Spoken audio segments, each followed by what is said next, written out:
One of the things that I hold as a core value in my belief system is that whatever we actually care about the most, and I say it this way, and I mean it sort of like in the most basic sense, what we really care about is what we will get up off of the couch for, right?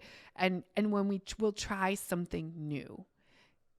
I think a lot about, we all care about things. I care about a lot of things, but I get up off my couch for public schools. That is the thing that is, when it comes to public schools, I am willing to get up off the couch. I am willing to try new brave things. I am willing to ask harder things of myself. That is how deeply I care about Minneapolis public schools in particular. And so one of the things I'm always looking for is like, do you care? Do you get up off the couch care? Or do you just care a little? And by the way, there's a lot of things I care about that I don't get up off the couch for, right? But when I met today's guest on Belonging in Classrooms, it was in his get up off the couch moment, right? So you're going to meet today Patrick. He works as an interventionist at South High School. And by that, I mean he works to do high quality, high dosage tutoring with students who've experienced learning loss due to the pandemic, or because our district or another district has failed them along the way. And here they are as freshmen trying to do freshman work, and they need supports. And I got to meet Patrick because he came to the school board meeting as an employee and said, being an interventionist, it's working. It's working for my students. I care about them. I don't care if it's me, but please don't end this program. And I was so moved by his comments that I went over to introduce myself to him. Later, I ended up going to visit him in his school. And today he is the guest to talk more about why he cares about this work, what our students need in Minneapolis public schools, and how he prioritizes relationship. Can't wait for you to meet Patrick today on Belonging in Classrooms.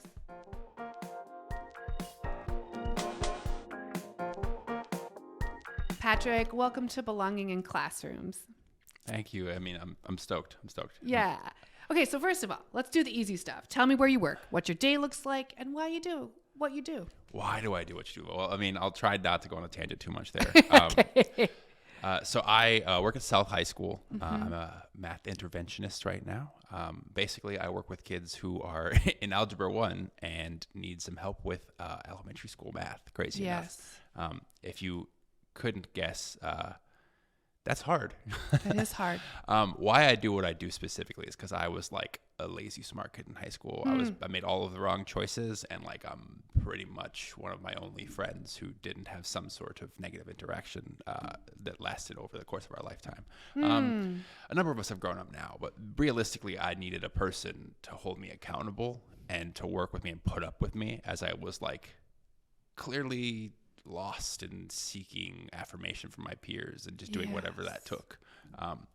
And I want to be that adult for some of these kids. So that's what it boils down to, I guess. Wow. So you're working with students who are trying to do algebra, but because of the pandemic or because we've academically failed them, they're trying to do that without maybe the context of like a good solid 3rd and 4th grade math foundation. Exactly. Yep. So like it's I have a number of students who at the beginning of the year would just freeze because it's like, oh, fraction done. We're going to give up now. We're not even trying. What is exactly. And that is a barrier that needs to be overcome. And it's cool because you get to see every day, like, I'm thinking of 2 specific students where they were like, who is this guy? Like, I'm not going to quote them, frankly. I was like, I get the idea. but I put up with them. And I was like, actually, I'm Patrick. They were like kind of caught off by that. And then to watch them go from these girls who like clearly were not having it and were acting out and disengaged because they felt dumb to like now they're like doing well and have a commitment and know like what their dreams are. And it's cool. It's really rewarding, I guess. So that's the why. Yes, exactly. So why do you think so many students need intervention, like right now specifically? Right now, well, I know a lot of our kids that I work with, like they were like junior high, late elementary during the pandemic, and you just passed if you did or didn't show up, is my understanding. I can't speak to how accurate that is, but I do know that they haven't been trying in school for a while. And you could tell too, just emotionally, socially emotionally, like what that did to them. I think too, just broadly speaking, I spoke with one of my colleagues, and he is really choosy about the elementary school his kid goes to, an MPS. Yes. He spoke a lot about what the expectations were of the students. Yes. And I can see that in my own building in terms of like, it varies per classroom, what Absolutely. expectations, and just at a school level, like what are the systems we have in place. And a lot of that comes down to like, well, the district won't empower us to make policy and enforce it. So what is it we're doing? Yep. So like that inconsistency from the adults and like the subtle tyranny of low expectations is sort of baked into the equation to a degree. I do agree. Because like there's a lot of students I have that be like, nah, we're gonna do this, and watching them respond to that, because it's like, I believe in you, so we're not going for that. Yep. That part. It's a bit of a mess, and too, frankly, like it's just harder than we think it is. Kids learn, especially at a lower level, like in elementary school, learn at different paces. Like it just has to be differentiated, and we're overwhelmed. Totally. Yes. I mean, I really do. Yeah. One of the kiddos that comes to my homework group, we were talking about math, right? Yeah. And we were doing something, and she was like, why am I a freshman? And I was only ever taught it one way, and there's actually another way I could do this. Oh, right. Yeah. And that's, I'm not necessarily blaming her K through 8. No. Who knows what those responsibilities were. But yeah, she only heard it one way. So then what she thinks is like, if I can't get it and I've heard it 8 times the same way, I'm not getting it. Yep. It's not for me. Yep. What do you think the key of developing quality relationships with students, and how do you think that impacts like what they learn from you? I mean, fundamentally, relationships is everything. Yeah. Expectations and relationships, and I'm stealing that as a quote from like one of the best teachers in our building, and she has a spec ed group co-taught actually, and she's crushing it. It's by far the most successful freshman algebra class, and these are supposedly the kids who are like spec ed flagged, and they're killing it. But relationships are everything. Like the reason. What progress has been made comes down to like, they know I care about them as people. Like yes. I know that like those 2 students, they wanted me to use their names today. I told them that's not a thing we're going to do. I know they want to go to nursing school. Yeah. And we've had conversations about, I'm like, no, I'm pretty militant about women who look like you getting an education because it means something different. Yes. And it's like countercultural in a way. Yeah. And I think about my own daughter and just the way that she's going to be a black girl in a space. And that means something when she's educated. And yes. and it's a counteractor of something else. Yes. So yeah, yes. It's cool. Relationships is absolutely everything. The fact that like, and you can just watch them like, realize that I don't disengage or give up on you as long as you're trying, right? As long as you're here. In fact, I'll check in on you. Whereas like, I don't know what consistently that has been in their experience, I guess. What does it feel like to work in a district that is like, because we've talked about this. So you're an interventionist. You knew it was going to be a 1-year gig. Yep. You're not sure if it's going to be something you're going to get to do next year, which is all public school, right? Right. Yeah. And this year we're even more public school than all the public schools. Oh gosh. But like, what does it feel like to like have the edicts or the things or this thing we're going to try constantly be changing? Frustrating, I guess. Yeah. Fundamentally, because it comes down to students first, right? Like I'm very much like a pragmatist above everything else, and like I don't necessarily. I'm going to address what's needed, right, to like see them succeed in life. So I guess personally, I just kind of roll with it. Yeah. Pragmatically, I'm frustrated as all heck with it because it's just like awesome. I've had this amazing opportunity to talk with these kids and be a part of their lives and to like see them come alive in a way and like see themselves in a way that they don't even know that they're changing. Totally. And like to just be like, well, I know my dad is mediocre. Look, okay, fine. Like another student, he's consistently showing on his tests, on his progress monitoring that he's like way less efficient than he actually is, but he's killing it. He has a B+ and like he was a D- student. And yes. like, Yes. Okay, fine. And like he's believing he can do it.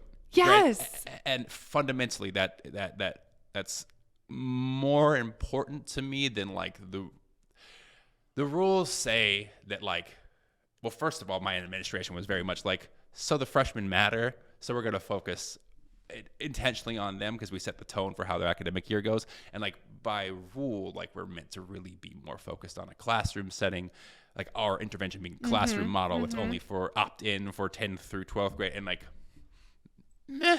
So, I mean, I've been very lucky in that I have a team that really cares first and foremost about students and equity. Yes. And are going to just kind of interpret the rules as it needs to be. Yes. Whereas it hasn't been the thing. I know that there's a lot, just talking in the professional development times with some of the people who are in my position, just like the mess that it has been. And we are fundamentally building the glider as we're gliding it. We are. With intervention especially. Yeah. Because like it's like a scale pilot functionally. Yep, that seems legit. And that's going to be what it is. Yep. And I'm really hopeful insofar as the district says that they're going to keep it next year. Yeah. What it looks like, if it includes me, so far it won't. We're hopeful. Hopefully it includes you at your current school. That's my hope, yeah. I mean, speaking to relationships, as we speak...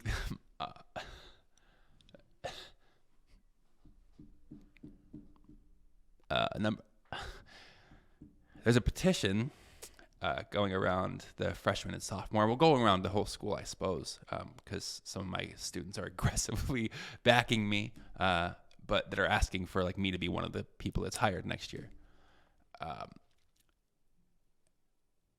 And like by expectations, they need to focus on reading, and like there's no. That means a lot. It's cool. It's really cool. So I'm hopeful, and I know that speaks volumes to like the district understanding that it needs to be a thing. Yeah. Yeah. It's like you don't talk to me about equity whilst gutting like the one of the most nuts and bolts things you can do. Yes. Yeah. Sorry. No, I love it. Thank you. My kids had the most like amazing kindergarten teacher, and she always said, we have to go slow to go fast, right? And I think when I think about, I saw the data, but I've also observed a lot of intervention triads. I've gone around the city and I've observed some of them functioning incredibly well, some of them not. What I see though in those rooms is, and I think that we underestimate this, students having positive interactions in small groups in schools, and those students typically the only time they get that kind of attention is negative. Oh yeah. We're giving them a different relationship to school in the triads. Absolutely. And so if you look at some of the research about how effective, especially poor schools go, but in general, it comes down to like being aware of the pace of instruction, meaning low stakes, frequent check-ins. Yes. And I'm saying part of this based off of the fact that I watched a really good teacher, and this is just what she does. And I'm like, oh, that seems legit. And then I go and find out that's actually where the data, what science does actually earnestly support growth and whatnot. So low stakes frequently and revisiting, like having the bandwidth within the teacher's schedule. I'll say that as politely as I can. Yes. To be able to assess in a low stakes way, just checking in, like, how are you doing? Yep. We don't move on if 80% or if 80% of the class doesn't get it, we don't move on to the next thing. Once we hit 80%, okay, cool. Now we take that 20% who didn't understand and keep them in a small group and have to make, and they are supported. Yeah. In the process of catching up, as it Yep. were. And especially with tutoring too, like what we do for intervention, it has to be high volume. Like it has to be part of what we do, like ingrained in the school. We can't, there's this false dichotomy, I guess, that comes up a lot in education, especially in urban education, of fix the core curriculum teaching and just have superhero teachers, or you need to have really good intervention. Stop. It's the same thing. Interrelated. There has to be, yes, good teachers are worth their weight in gold. Yes. Good curriculum matters. Yes. Consistency matters. Expectations matters. But so does frequency of quality, like intervention, as it were, or tutoring, depending like how we feel about the words, right? Yes. Yes. And like, I know of another student, and I want to just say I haven't mentioned the same student more than once. Like that's the thing. It's like again with structures, we talked about this. The structures were very much this, and we're like, so we're gonna teach as many of the freshmen that we can, right? But I have a student who wouldn't work in math class because they were so checked out. Yeah. And were used to like bad behavior because like people had given up on them. Yep. And I put up with them and I was like, look, you're not going to punk me. I'm sorry. Like there's nothing you've done that I probably haven't done. So what about this math? And then they were like, nah. And then I pulled them and their friends. They were all like this group of troublemakers into a group. And we're like, okay, we're doing it together. We're nobody's dumb here. And to see all of them, they were like labeled as a problem group, and all of their character changed. All of their behavior within the schools changed. And they've all made positive choices for like where they're going to do and what their plan is to graduate, et cetera. And like that came down to a small group. And like me being like, totally. Just, me and the teacher being allowed, like having the freedom to be like, oh, they are struggling a bit. So let's break it down a little bit. And just think that has to be part of the culture. It does. Like, what was that thing? You're this slow to go fast? Is that what? Yes, go slow to go fast. Yes, 100%, go slow to go fast. 100%. Yes.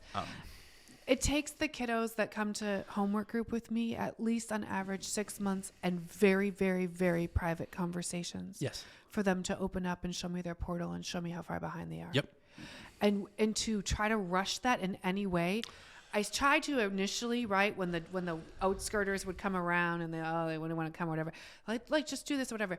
No, food. I care about you. You can do this. Trust first. Yeah.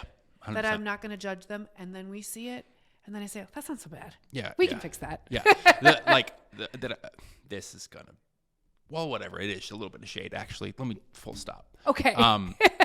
There are some students who respect me and listen to me better than some of the teachers. Yes.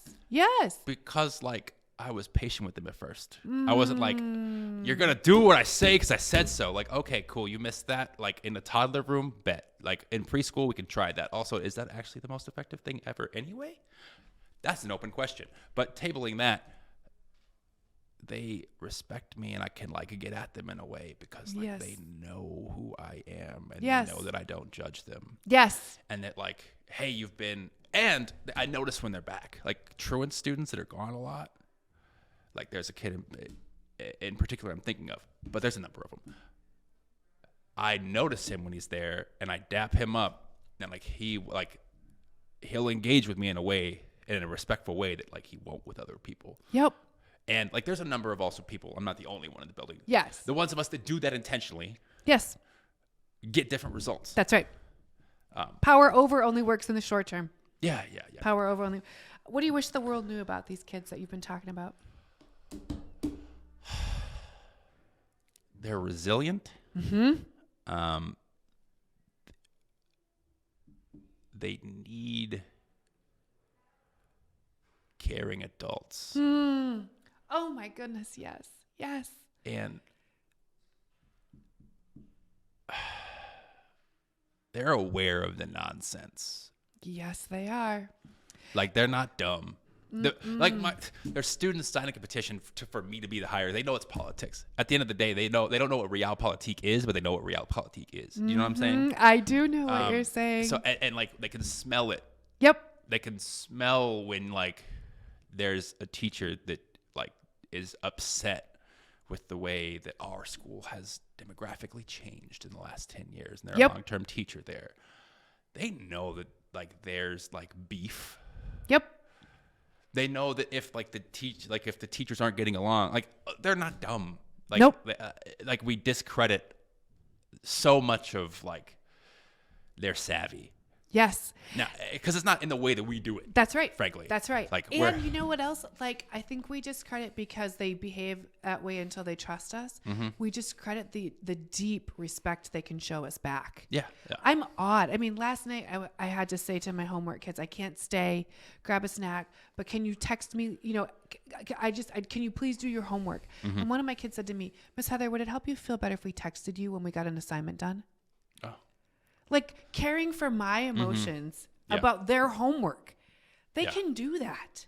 Yeah. If they respect you and you respect them. Yeah. I'm there's one kid in particular I'm thinking of now again. I keep saying that. I know it's a trope, but like it is true. Like I've spent the whole freaking year with these kids. Like I'm a relationship first person. Like I know that that's what works. Yes, right? I know. Like, what got me off of the path I was on was someone being like loving me enough to like just put up with me. And then eventually being like, all right, so you're full of it, bro. Come on, move this way. Yeah. Yep. And he apologized to me. I know for sure I am the only adult he's apologized to in this year. He's like, because he was like short with me in the hallway because I hadn't even had it engaged. Like he was, whatever. He like there was he came at me wrong, and I just like let it go and like just moved around. Okay. And then he came back later and apologized to me. And I know for a fact that I'm the only adult he's apologized to for his behavior this year at all. They can do that. Yeah. I just wish people knew the potential there. Yes. And I guess I wish we knew the like on the other side. They need everything we can teach them, but it needs to be on their terms and in their lingo. Totally. Like totally. Like it has to be digestible to them. Like they don't give a crap about math that makes no like everyday practical sense to them. Mm-hmm. If I had $1 for every time, I'm like, when am I going to use this? Well, keeping it in $1, you might not. But you know what is important? Graduating. Also, like, you can't make change. You want a job? You're a teenager. Cashier might be the first thing you get. You need to be able to do this. Oh, okay. You're right. Just in practical terms, they're not dumb or disengaged. Like all of the behavior is just, everything is all just like a response or a coping mechanism or the best thing that they've been shown how to do. Oh my goodness. Yes. So like, that part. And just like another thing, stop word policing the mess out of everything. Like. Yes. Oh, it hurts my ears when you say that. Like, okay, cool. You're corny and irrelevant now. Like, how about we deal with the reality that that's not out of pocket for them. That's just normal. That's right. And that like you can respect that. And then your norm might be different than theirs. That's right. And like the only reason you could, or for that matter, just tell them like, look, there's a time and a place, and a job interview, cutting up like that might not be it. But like in real life, it's not like objectively wrong. Yep. Sorry, I'm ranting now. No, I mean, that's the whole thing. If you prioritize relationship over behaviorism. Yeah. Right? There's so much more you can do. And then they'll start to like check in and see if things work. But if you do first you conform. Yeah. And then I'll care about you, you'll never win that. Yeah. You'll never win that. No. Okay. Tell me a story that MPS has had on you, either positive or negative. It's your choice. Okay. That will live with you the rest of your life. It could be a student. It could be just, you know, I got a couple. Okay. Okay. Briefly. Shout out to the Tigers. Okay. South High went and took the men's basketball team, boys basketball. Yes. To state. And we were the first MPS team to be there in a minute. And it was the first South team that'd been there in like 30 years. Mm-hmm. Like before I was born, I looked it up, and like they killed it. It was great, and it was such a good story, and whatever. Proud of them for that. And just the role models they've been to some of my students that are like basketball players, right? Good and negative, and the conversations that's been able to be had. It's great. This year, just the whole thing, all the little anecdotes, everything that it's taught me. So like it's radically shaped what my career trajectory will be. Being an interventionist this year has radically shaped the trajectory of what your career is going to be. Right. So I've done intervention before, and I'd thought about being a teacher previously, and I kind of just checked out because where I was at in Wisconsin, like there was no money in it. Right. Yep. I literally took the job at Chipotle, being a manager, as instead of working at the school because like I made more. Yeah. Dollars and cents here, which message anyway. Yes. Not that I want to overstate that, but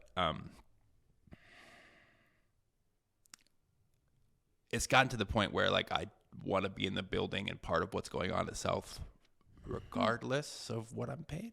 Wow. And like that, I might be unique with that, and like that shapes like I intend to seek licensure. I intend to go to grad school. Like it's whereas like this was a job that I knew I could do, and I liked it kind of. I liked working with youth, but like.